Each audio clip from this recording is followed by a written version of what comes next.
Shalom, everyone. If you like this video, subscribe with us to YouTube. Thank you. Why we out here, brother? We out here to teach people that if you don't mind me asking, what's your nationality? Christian? Well, not your religion, but your your race, African American. So we out here to teach that the blacks or the African Americans, the Hispanics, the Native American Indians, we are the Israelites. We are the real people of the Bible. The Jewish people, they stole our identity, told us we was blacks, told us we was African, told them we was Mexicans, Hispanics, all that. And they took our nationality and said, we God's chosen people, and y'all are Gentiles. When that is a lie. So that's what we out here to teach, that we are the true Israelites, and we can prove it through prophecy. Watch this. Give me Deuteronomy 28. What's your name, brother? Stefan, I'm Marcus. Nice to meet you. So how do we know that we the true Israelites? We can, it's prophecies in the Bible, right? Because this book is talking about the Israelites. When you read throughout the whole Bible, it's talking about nobody but Israel, children of the prophets, Abraham, Israelites. So it's not, now you want to say, well, who are those people? The Jewish people say it's us. But when you read the Bible's supposed to match up with them, right? Watch this. I'm going to read the scripture and you tell me, if you know basic history, you tell me who did this happen to. Give verse 15. Deuteronomy 28 and verse 15. When it shall come to pass, if thou wilt not hearken unto the voice of the Lord thy God, to observe, to do all his commandments and his statutes, which I command thee this day. So he said, if you don't listen to do these commandments that I command you, go ahead. Then all these curses shall come upon thee and overtake thee. He said, all these curses, if y'all break my commandments, you gonna get all these curses. So we gonna read some curses, and I want you to just think, did this happen to the Jewish people who say that they're the people, or did it happen to somebody else? Watch this. Give verse 64. No, give verse 32. Deuteronomy 28 and verse 32. Thy sons and thy daughters shall be given unto another people. So one of the curses is your sons and your daughters will be given to a different people, another people. Go ahead. And thine eyes shall look and fail with longing for them all the day long. You're going to want your children back. But where your children going to go? Jump to 41. Verse 41. Thou shalt beget sons and daughters. You're going to have sons and daughters. Go ahead. But thou shalt not enjoy them. You ain't going to enjoy them. Why? For they shall go into captivity. They're going to go into captivity. They're going to go into slavery. Remember, this is one of the curses. He said you're going to have sons and daughters, but they're going to go into slavery. Let's see, how was we brought over here to this side of the world? Some of us were already here, but how did most of us get here? The boat. Jump to 68. Verse 68. And the Lord shall bring thee into Egypt. So he said one of the curses is we are going to Egypt. Exodus 20. Hold that spot. We're going to show you what Egypt means. Stefan, right? We're going to show you what Egypt means. Exodus 20 verse 2. Because he said one of the curses is y'all going to go into Egypt again. Go ahead. Exodus chapter 20 and verse 2. I am the Lord thy God, which have brought thee out of the land of Egypt. That's what he called Egypt, right? Out of the house of bondage. Oh, he called Egypt the house of bondage or slavery. Watch this. Now we know Egypt means, sometimes it can mean a landmass, and sometimes it can mean a house of bondage. Read it again. Deuteronomy 28 and verse 68. And the Lord shall bring thee into Egypt again. So you are going to Egypt or bondage again, but how? With ships. So he said you are going to bondage or slavery again, but this time you're going on ships. Go ahead.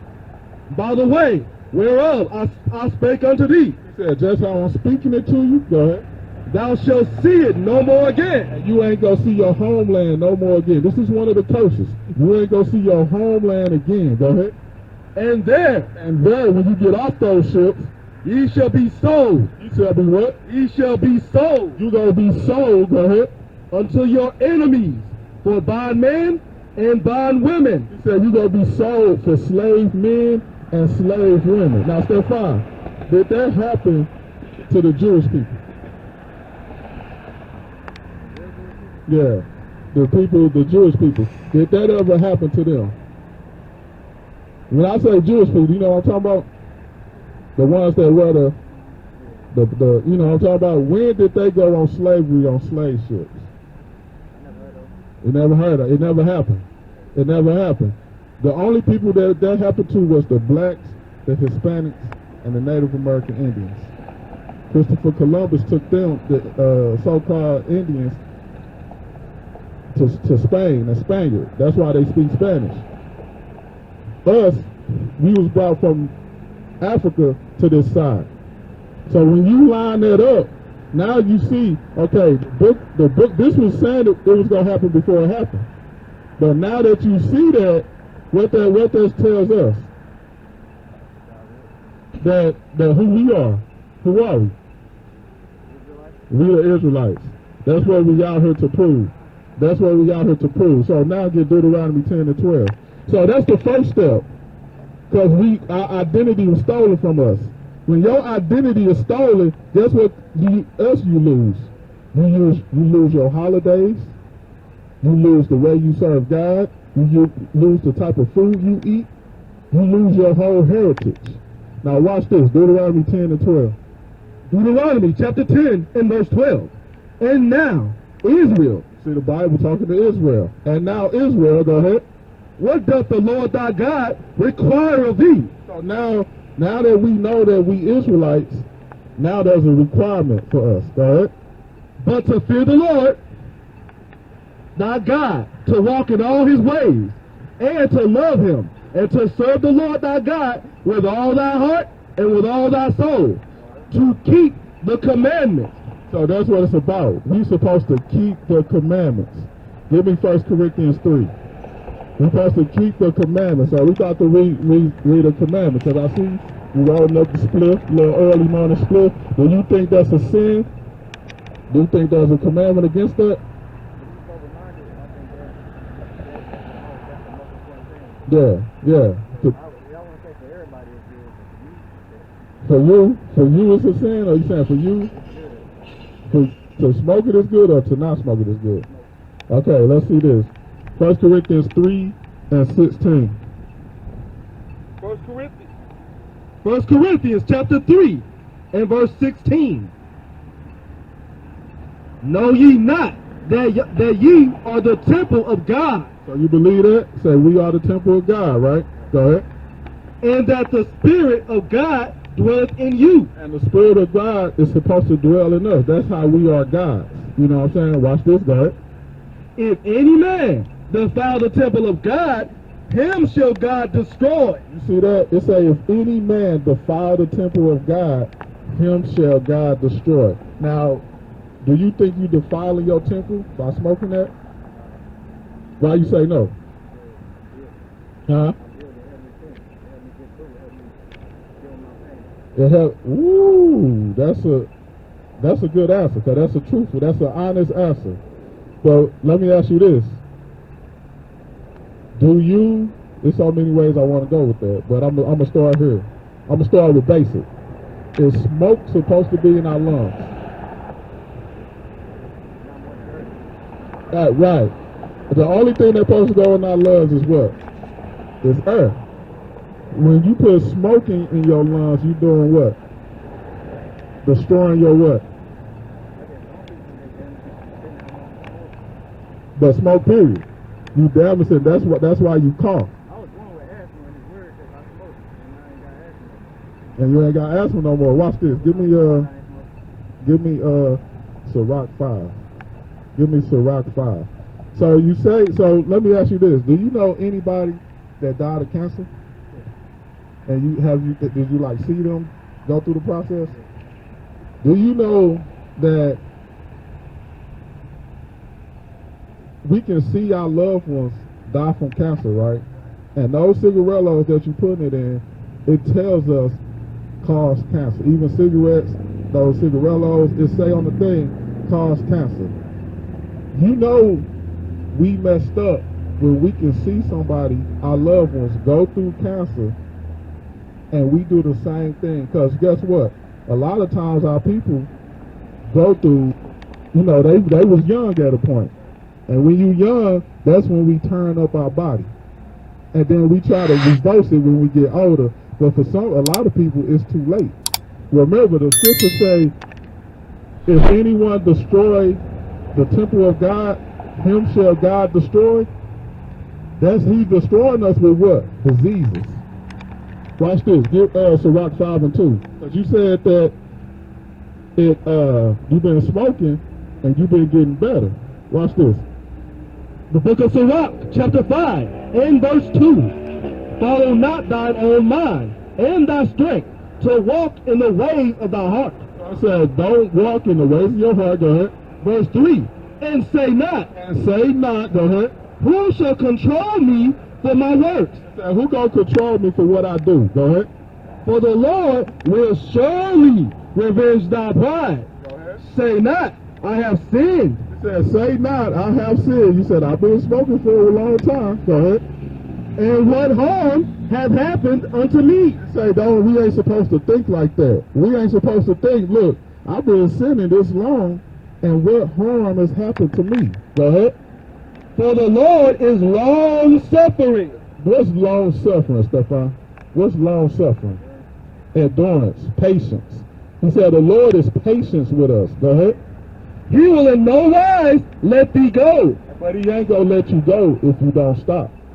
That's the power of God. He gives you chance after chance after chance after chance after chance. At some point, we ain't supposed to say, do you know what you're supposed to say? You're supposed to say, I know I'm not supposed to do it, but I'm a servant to sin. I'm a slave to it. Give me John chapter 8. You're supposed to know that, look, when you start making excuses for why you're doing it, that's when that pride is on you. You know what I'm saying? You said you got a coat. Give me John 8 and 34. Watch this. John chapter 8 and verse 34. Jesus answered them, Verily, verily, I say unto you, whosoever committeth sin is the servant of sin. And whoever commits sin is a slave to sin. That's where you're at. You're a slave to it.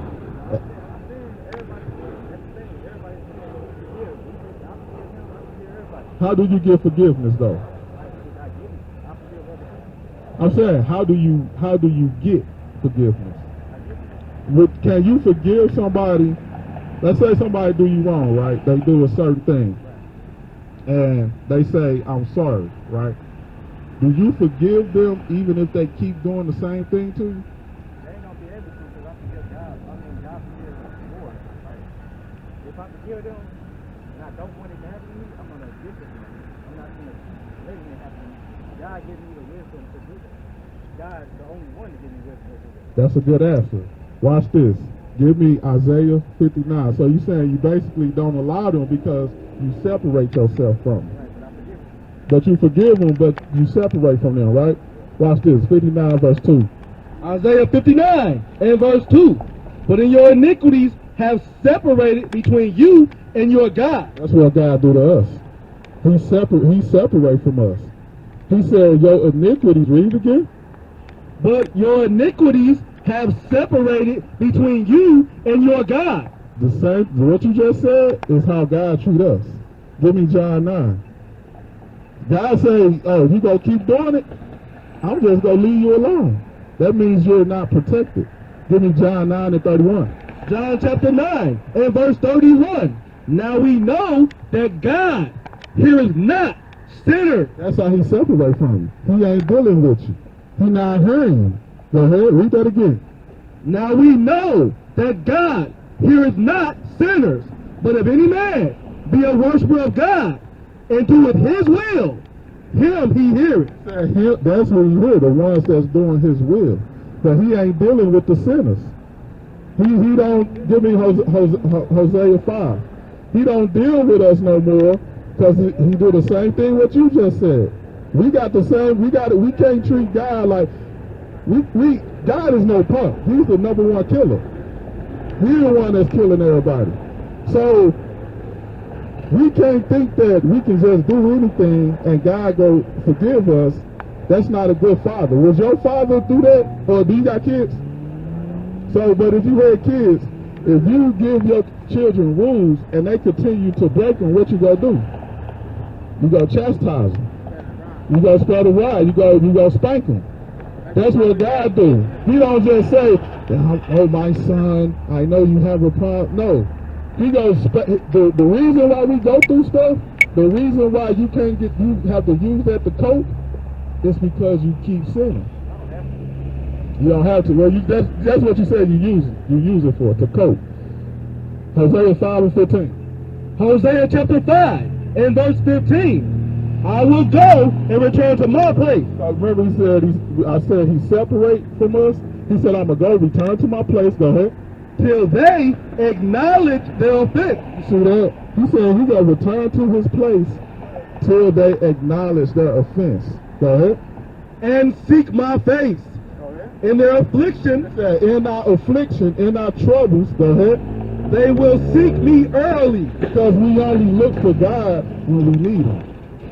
When we feel like we don't need him, that's when we do what we want to do. But as soon as that trouble hit, that's the first thing we say. Oh my God, Jesus Christ. Oh God, if you let me get through this, I promise I'll never, and go right back to the same thing. You know what I'm saying? So it's like, God said, you know what? I'm going to leave you alone, because I know when you need me, that's when you go call. So he gotta take us through stuff. He the one that's putting us through stuff. Give me Psalms 107. Give me Psalms 107. Oh, I got you. Psalms 107 and verse 17. Psalm chapter 107 and verse 17. Fools, because their transgression means sin. Because of their transgression, go ahead. And because of their iniquities are afflicted. You see that? We are afflicted. God afflict us because of sin. You know what I'm saying? Go ahead. Verse 18. That's it on that. So he afflict us because of our sin. If you want God to stop putting you through the stuff, one more scripture, because you said to cope with the stuff that you use it to cope, right? The pain. When you say pain, what you mean?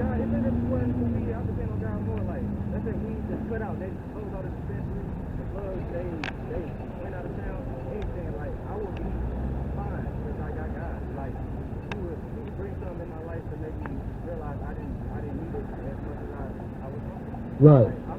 When you say pain, you talking about physical pain or emotional pain? Physical pain.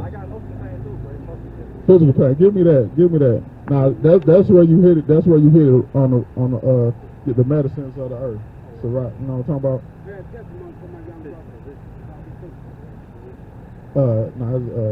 Medicines of the earth. So he gave us, because a lot of people say we can smoke because it's the medicines of the earth and all of this. What it is it's a medicine, but we're not supposed to smoke it.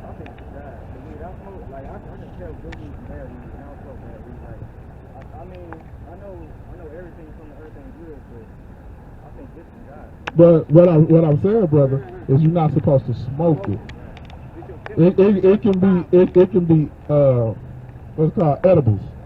You can use it for edibles, but not for recreation. If you're using it for pain, that's why they made it legal, because they found that it is for to cope with pain. So you would get the edibles, and you would do it in moderation. You know, don't do it, because a lot of people start doing it for recreation. You know what I'm saying? But it's not to, you didn't make it to smoke it. You know what I'm saying? You got it. So Psalm 38 and verse 4. The Lord hath created medicine out of the earth. See that? So he said, yeah, the Lord hath created medicines out of the earth, right? And he that is wise will not abhor them. See that? So he that is wise, abhor means hate them. So he did create medicines out of the earth. Give me Genesis 1:29. But it was to ingest and not smoke. Smoke is not supposed to be in your lungs, brother. Let's go. You doing more damage than you healing. You know what I'm saying? Give me Genesis 1:29. Book of Genesis, chapter 1, and verse 29. And God said, Behold, I have given you every herb bearing seed, which is upon the face of all the earth. Today said, I give you all every herb bearing seed. Go ahead. And every tree in the which is of the fruit of the tree yielding seed. To you it shall be for meat. See that? It shall be For meat. When it say meat, it's talking about food. so that's the way how you supposed to intake it is through animals. You know what I mean? So that's look at that site, bro. We got a lot more videos on there. Yeah. Check us, man. Good to meet you, step 5. But remember, switch it over to animals, bro. And this for the pain. Yeah, I look into that for real. All praise, bro. All praise, bro.